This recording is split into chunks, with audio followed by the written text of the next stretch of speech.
Welcome to the first In Conversation with SRG. I'm here with Dominic Graham from BL&D Consultancy. Hi, Dom. Hi, Rich. How are you? Yeah, good. Thank you, mate. Good. So, as an expert in learning development programs within recruitment, I've invited you onto this to have a quick conversation about technology in recruitment. We recently purchased this particular platform, which is Hinterview, which offers a two-way interview for candidates and consultants, and also third-party with clients.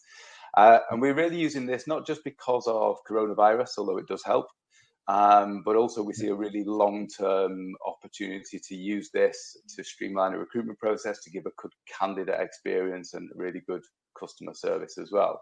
Yeah. So brought you along, have a conversation, see what you think some of the pitfalls might be, and those kind of things. So, So firstly, what are your sort of overall perceptions of video technology at the moment? Well, at the moment, everybody's using it, aren't they? And I think that it has a place right now, as you said, with COVID and coronavirus and the kind of situation we're in. But I also agree with what you were saying. I think it's here to stay. I think we've got to be a bit careful with video technology per se. It's getting overused a little bit at the moment, and we're all getting a little bit video apathy. But I think when it comes to the recruitment process, it definitely is here for the long term. It's not just now. Some companies were already using it for their recruitment process, and I think more and more will. It's inevitable. Excuse the frog. And exactly the same. So from our perspective, I think, we're seeing more and more use of it. You mentioned about video apathy. We're utilizing this for team meetings, video with on conversation and, in front of a camera and those kind of things, which is becoming more of the norm. So I think, within a recruitment process, hopefully people start to relax into it. People can start to sort of utilize it and be themselves a little bit more, be mindful of sort of actually they're not being an actor on a stage when they're doing this, but it is an interview and it's an opportunity for them to be themselves. So I know you've talked quite a bit about candidate experience recently online and things as well. So what tips would you give to a candidate if they were to be using them? I think the essential thing is prepare, as you would for any normal interview. I think you talked about relaxing and being yourself. That's how you've got to be. It's a bit unnerving if you're not used to video technology, seeing yourself sat here, whereas actually you're talking to the interviewer, so focus in that direction. Get the technology working, certainly whether you're a client preparing for an interview, a candidate being interviewed.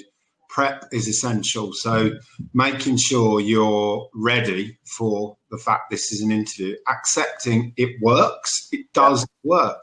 It is still an opportunity to meet, engage, and start to interact with potential applicants and clients. I think the candidate has to be in a position, as we both are now, our backgrounds are relatively clear so that there isn't any distraction elements really is important.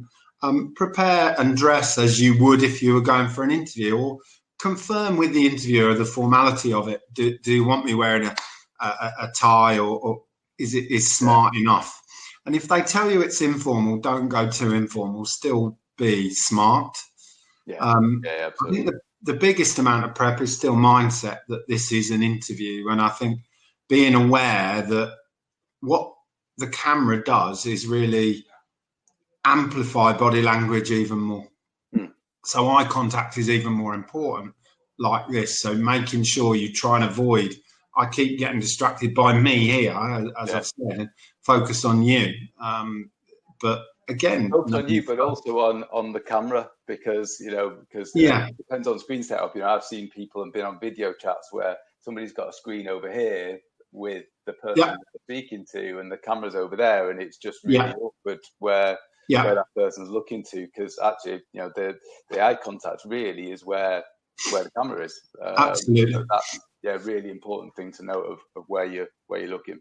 That's exactly my setup. My screen is here to the right, but I've unplugged it for this, for the very purpose of this is a one-way, just you and I talking. So I'm focused on the camera, and it helps me to keep my body language. Smile, we feel sometimes uncomfortable with the video, but smile, because otherwise you look too nervous or too serious or whatever. So it is that mindset to relax, as you say. The most important thing. Other than that, the prep is normal. Know your stuff. You know, what's the role you're applying for? What are they wanting you to know about? What are the skill sets that are most important? It's the standard interview prep that you would do. The additional stuff here is checking technology works, is getting yourself in a quiet environment, having a glass of water. If, like me, 5 minutes ago, you're coughing a bit, you can have a drink. It's okay to do this stuff. It's normal, you know? Yeah, absolutely. Yeah. I think for the client, it's even more important that they accept you can use this technology. I've worked with customers now who see it as, oh, but I'm only doing it because I have to, and I'm going to get back to it. No, it does work. Why can't you still run the same process? Yeah, absolutely. And one of the big draws for us around utilizing this and working with our customers, and one of the big sells or the big buys, if you like, from our customer perspective, is we can utilize this. So as a recruiter, I can sit there and interview a candidate, or the team within SRG can interview the candidates, and we can do that whilst the customer's still doing their day job. And then we will send a short video, 10-15 minutes maximum, with potentially some pre-agreed questions. We within SRG, we have technical based recruiters, so they are scientists or experts in their field themselves, so they can understand and do some of that technical level interview. But up front, they would agree a set of questions with the customer, and then make sure that they interview those candidates, get some real insight into their either technical knowledge, if that's important, or some cultural fit, if that's what's important within that particular role. Yeah. And then utilize that so the client themselves can spend 15 minutes screening sort of 4, 5, 6 candidates. So it's 15 minutes each. And then they're really ready to just go to a shortlist, to a real small shortlist of people that they want to interview. They want to bring in face to face, and that can take 2 weeks out of a recruitment process quite easily. And not just the weeks out of the actual process from start of recruitment process to offer, but also it just gives a lot of that time back to a client as well. They're not having to bring all these people in to spend an hour and a half interviewing them. They can really get straight to the point with a short little video, get a feel for the candidate, and then be ready to go to one interview, and be able to make a decision off the back of that in terms of their face-to-face interview. Great, because as we are today, this conversation is being recorded. If you, as the recruiter in the kind of triumvirate of candidate and client, that link point, ask some fairly prescribed standard questions of 5, 6, 7, however many are on that kind of long list, and we're all answering, and those are recorded, it can be done in a 5-10 minute video that your client can then watch and see the answers. There's no kind of, oh, have you helped them? It's there, it's clear, it's kind of, I was about to say on tape, but of course that would be showing my age, right? Yeah, it's showing your age a little bit there, Dom. Back into the digital age.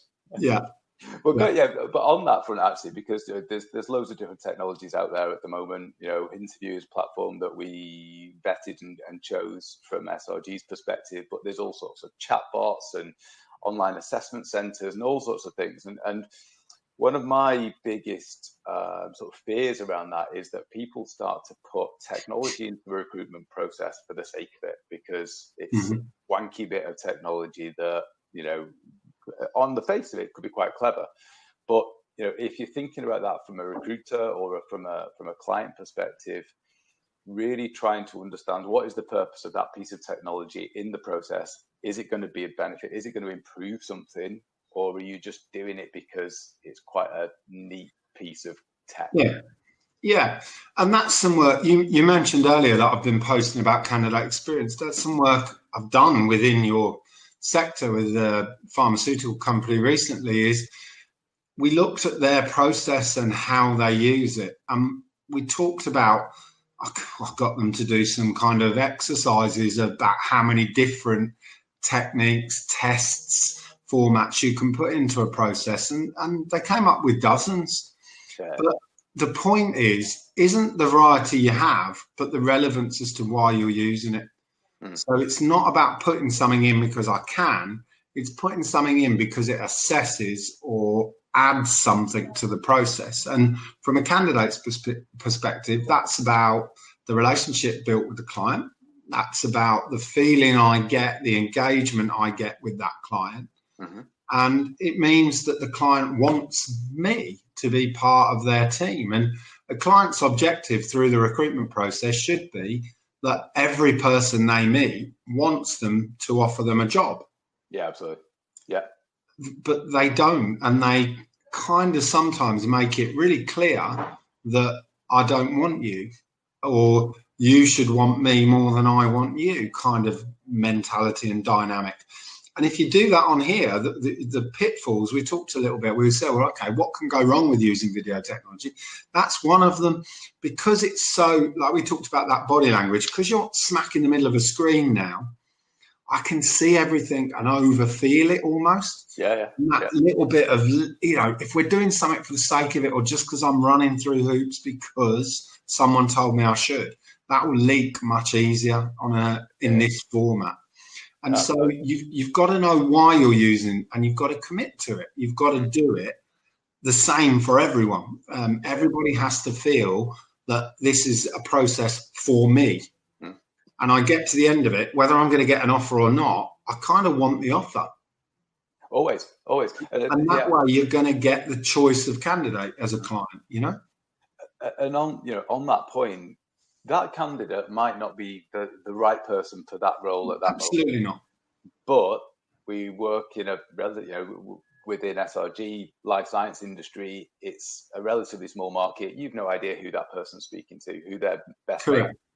And if they want that job, and you if you were to let them down, you let them down gently, but actually they will give some good feedback about their whole experience of going there, and the people that they meet and the people that they talk to, they will only say good things. If they have a really poor experience of sitting there and they can tell that the client is going through the motions with it, or that there's just this long-winded process that doesn't seem to have much point to it, they can have a poor experience and go out and talk about that. So we've all heard of Glassdoor and all those kind of things, but exactly. that within a recruitment process is really important, that everybody, recruiter, client, has a really good experience and puts the right process in at the right time to make sure that the candidate at the end of the day has good things to say.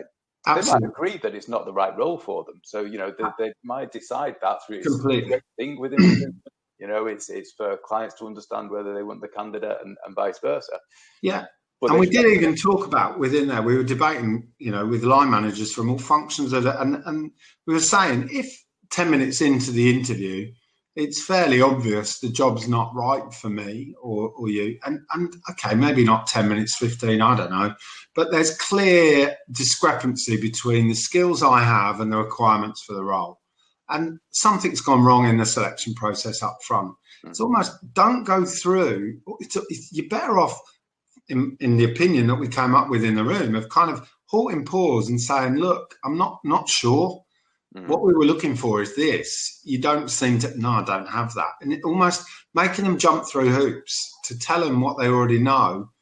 It's not a great process. And there are stats. I don't know the exact, but I'm sure it's something silly. Like if we have a bad experience, we tell 4 times as many people as we do if we have a good one, kind of thing. And society generally, blame culture. Look at the current situation and COVID, most of the publicity is the negative stuff. It isn't the good stuff. We are, I know, seeing the good stories and the clapping the workers and all that, but you've got to remember that, client and candidate alike. It's a very incestuous market that you operate in, and who knows who? We don't know until we do, kind of thing. So, that's why the experience is essential, that both parties come out of it thinking, okay, I didn't get the job, or that candidate wasn't right for me, but we both at least were engaged and got some relevance or enjoyed it. Process. Enjoyed it. You should enjoy it. Most people don't think about enjoying an interview, but why not? Enjoy going out, meeting somebody who's in the same field as you, learning something new, learning about how other people, other organizations work and operate and those kind of things. It should be something that you enjoy. You might completely be nervous before you go into it, but when you come out of those interviews, you should look back at it and go, actually, I really enjoyed that. It was a good experience. Feel challenged, but challenged appropriately. That again, part of the prep is knowing stuff, because I'd expect the interviewer to be asking, especially in the kind of life sciences, scientific sector generally, some fairly technical questions if it's a technical role. And I'd expect to get some kind of personal development of my technique of interviewing through the process. So if nothing else, didn't get the job, but I learned how to answer that question better. I learned that I've got skills and competencies in that area. But the same applies to the client. The client's job is to be a good interviewer. And again, back to kind of the thrust of this, technology can be used, but it's just getting comfortable with it. Practice it, and the more you do, before we did this, I'm not a big fan of myself on camera, but before we did this, I've got the camera set up, I know where my laptop is, I've switched the camera on so I can see where I am on the screen, I've minimized any distractions, all of that stuff. So again, you're just that bit more comfortable for when it goes, and you're set up. It's back to, I can't overstate prep. So we've been talking for sort of 15, 16 minutes now. So is that your biggest key take-home message is prepare? I think so. I think it has to be, but all sides, and that includes the recruiter.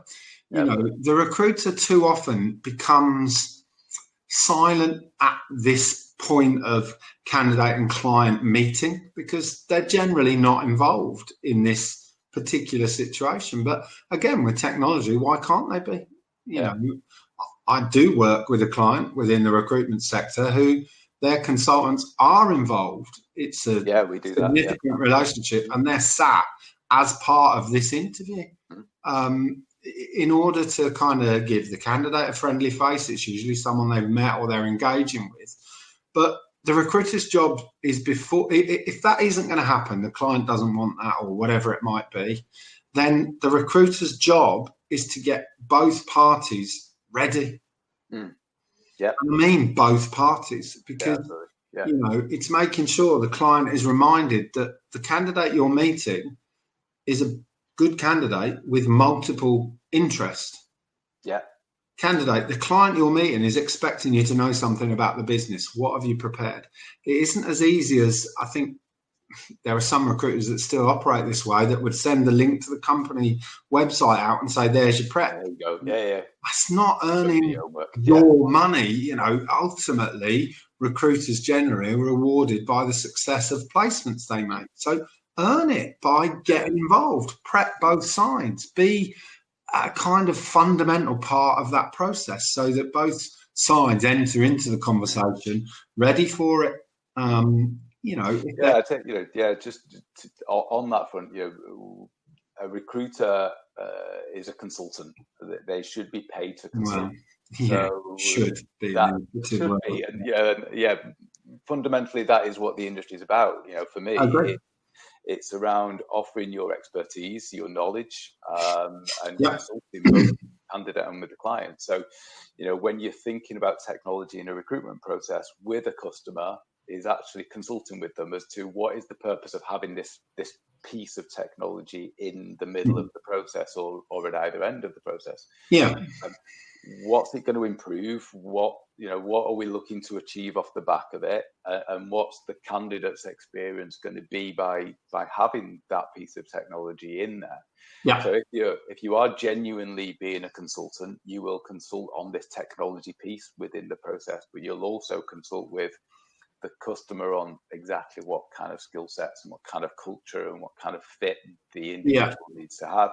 And you'll consult with the candidate around, what their expectations are, what their desires are, ultimately where they see their career going, to be making sure that this is something that's right for them in the long term, that's giving them the right career move at the right time for the right reasons.